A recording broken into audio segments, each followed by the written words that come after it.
Hey everyone, CeeCee here, and thanks for joining me for another art process video. If you have found me through Love Summer Art, welcome to my channel. And if you are not new to my channel, thanks for coming back. Today I am doing a canvas. This is an 11 by 14 canvas, and although it seems to be prepped, I'm going to start by adding a layer of white gesso. I'm using the Liquitex Professional because it's just easy to pour.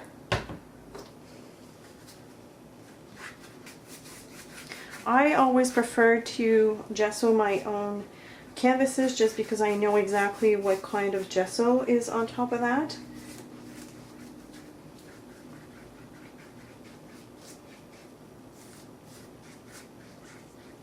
Alright, I'm going to dry this with the heat tool.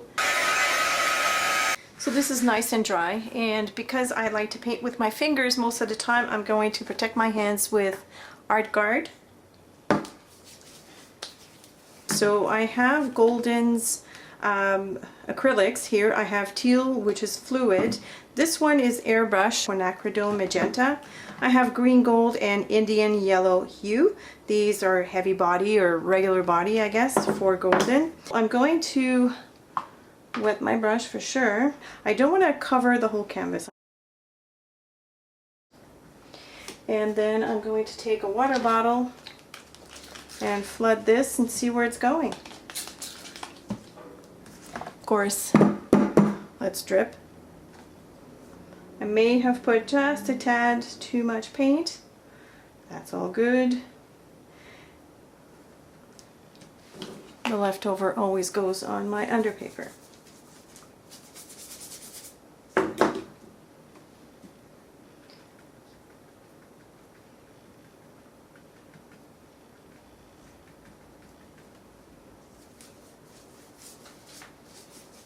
I don't think this is dripping enough.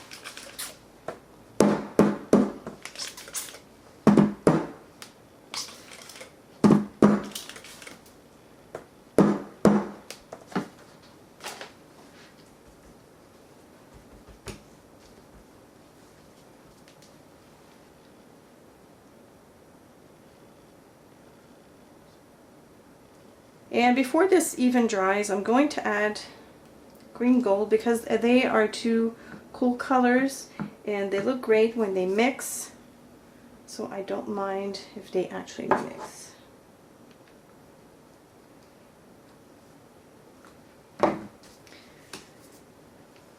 And already with the fingers.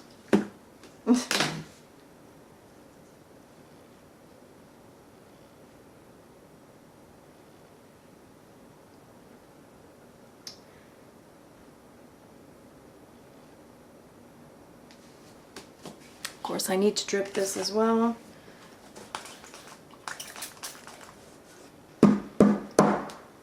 Yum.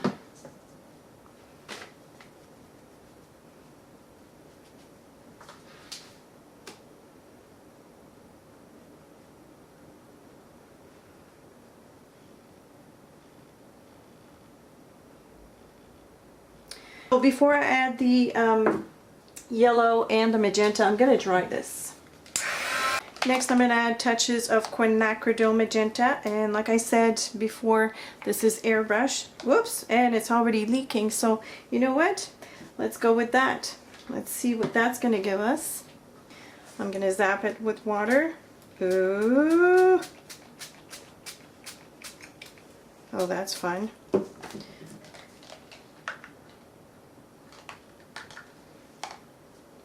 I think my bottle is defective. Oh, look at these pods. Oh, I like that.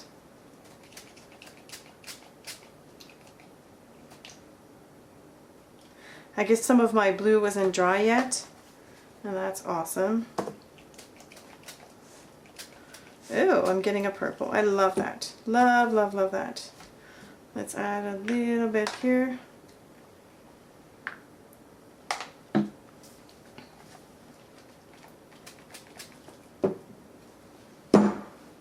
Yeah.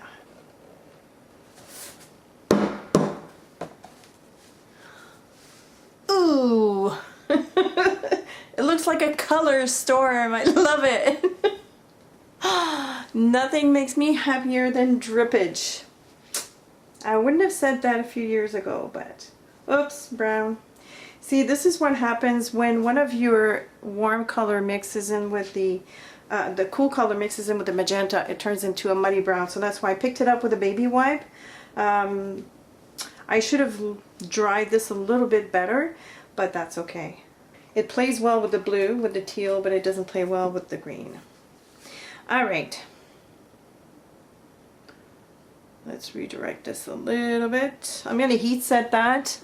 Make sure that it's completely dry before I add the yellow, Indian yellow. This is fairly dry now, so I'm going to add Indian yellow hue. I'm going to go in with my fingers here. I'm going to dab in a couple of places.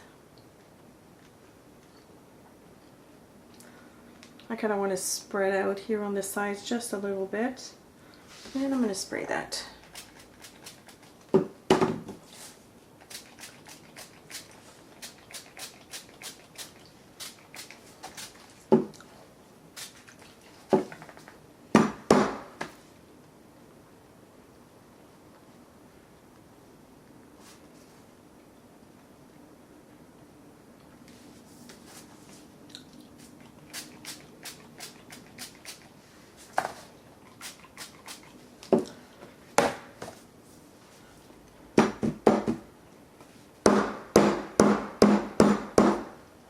Yeah. I'm happy. Okay, so this needs to be completely dry before I move on. I'm going to bust out my stencil. This is a gorgeous butterfly stencil by Donna Downey. So I'm going to put that butterfly right there. I'm going to use some texture paste. This is graphite texture paste by Prima from the Finnabair collection. Okay, so I have a palette knife. I'm going to pick up the paste. As you can see, the paste is gray, but it will dry completely black with gorgeous specks. Very reflective.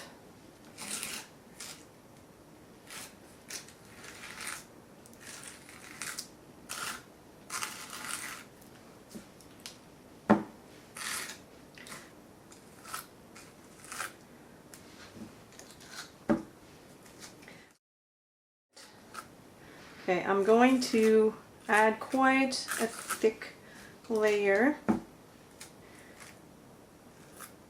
Oh, this is going to be yummy. I'm all about contrast or monochromatic. I go either or. When I add lots of color like that, I like to play with the white and the black as well. So that's why I'm not covering the whole canvas. And now let's lift this up.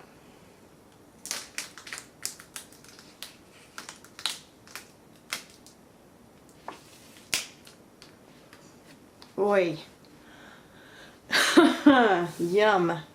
Now before this dries, I'm going to add, I have these gems in my stash and I'm just going to plant one right in there and wedge it well so that it dries like this. Of course, I don't want to waste this, so I'm just going to put that back in the jar and go wash my stencil right away because otherwise I will ruin the stencil.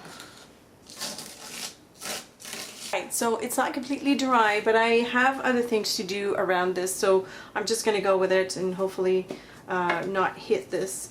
But I have a homemade stamp here. This is a leaf stamp that I made a few months ago. And the idea is to have kind of like a growing leaf plant sort of thing going up there. I want definitely a leaf up here. And it doesn't matter, whoops, sorry, I'm out of frame. It doesn't matter if it's not stamped properly, I don't care.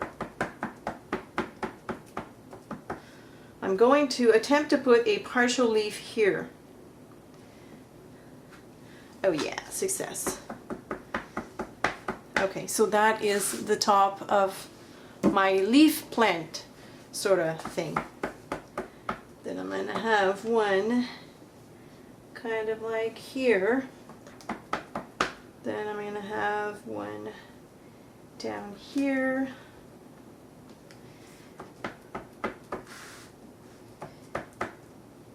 One, two, three, four, and right here. Okay. Of course, I'm going to join these leaves. I'm just going to take this and I'm going to draw a line connecting these, or several lines connecting these, and these are by no means real plants, of course, because I don't do real things. There we go. And then maybe I'm going to have this one here come down like that.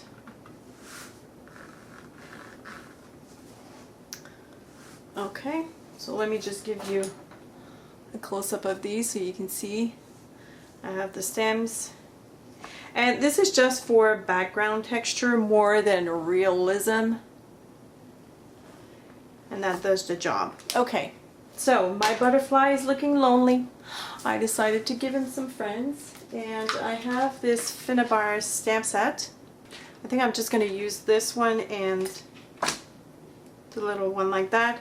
And I'm going to stamp this randomly all around. I've decided to create a mask for my big butterfly. So I have masking paper here. And I'm first going to stamp this on the paper and whoops. And I'll just cut around it with a pair of scissors.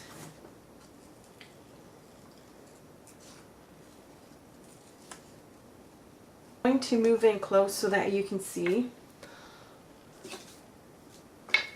Okay, so let's say I want a butterfly here. So I'm going to stamp the big butterfly right here, like so. By the way, I'm using archival ink to stamp because it is permanent, so if I want to add something on top, I know that it won't smudge. So now I'm going to take the butterfly mask, put it right over this, and now I can go in with the smaller butterfly.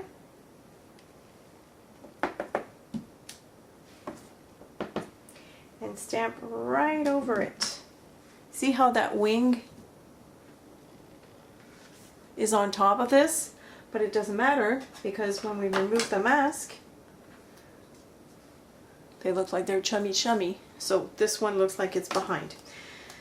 So I'm gonna keep on stamping here, just having fun.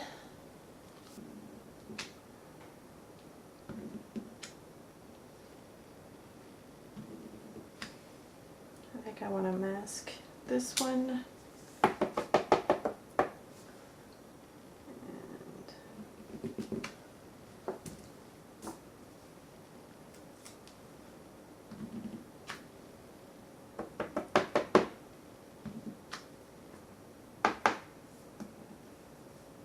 I think butterflies are the coolest things. It brings me joy in the summer. Partial one here.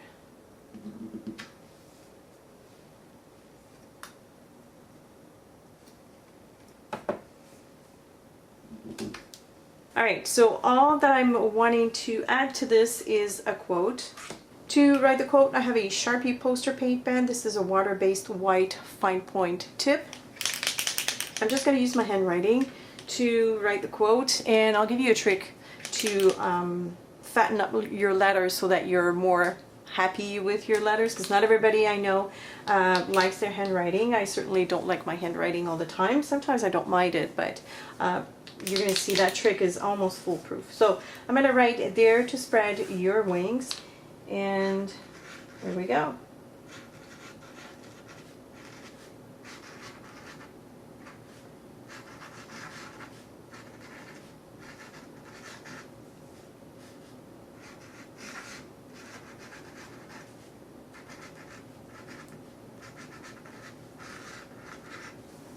Okay, pretty ordinary.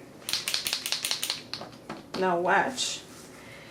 By fattening all the descending lines, I'm going to make that stand out a lot more. I may actually have to go over this one more time because I feel that some of that white paint is going to get soaked up by the pores from underneath. Here's what I mean by fattening all the descending lines. So when I write that downstroke here, I'm going to make it thicker. Again, with that one here, I'm going to make it thicker. Not the space in between, not the upstrokes, just the downstroke.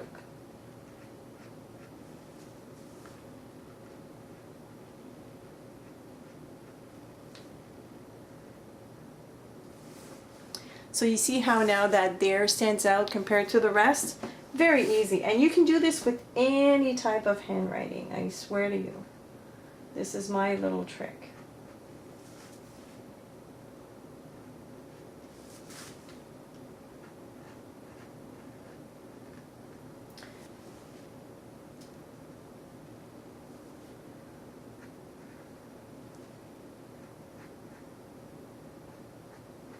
Sometimes also when I'm particularly not happy with my handwriting and I've made like major boo-boos, if you want to call them that way, I exaggerate those boo-boos and all of a sudden it looks as if I have intended to write that way. So yeah, there's all kinds of tricks.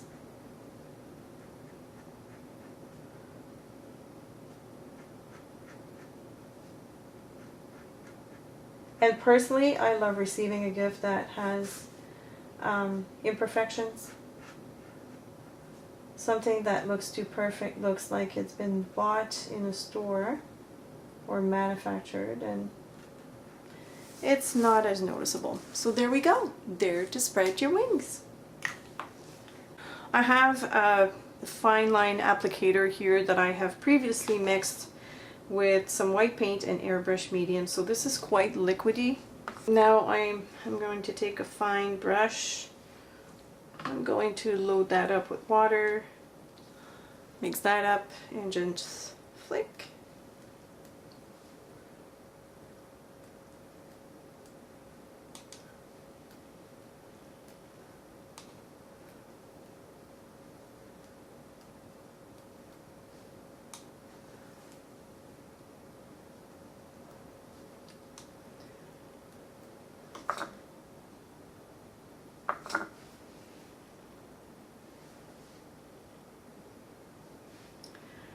Last step, never forget to sign your name. July 17, 2015. There we go. So I hope that you've enjoyed this video, and if you did, please give it a big thumbs up and subscribe if you haven't already done so. Spread the love, keep on searching for hashtag #LoveSummerArt. Let's put art on the map there on the YouTube. As usual, thank you so much for watching. If you have any questions or comments, feel free to leave them below, and I will see you later. Bye!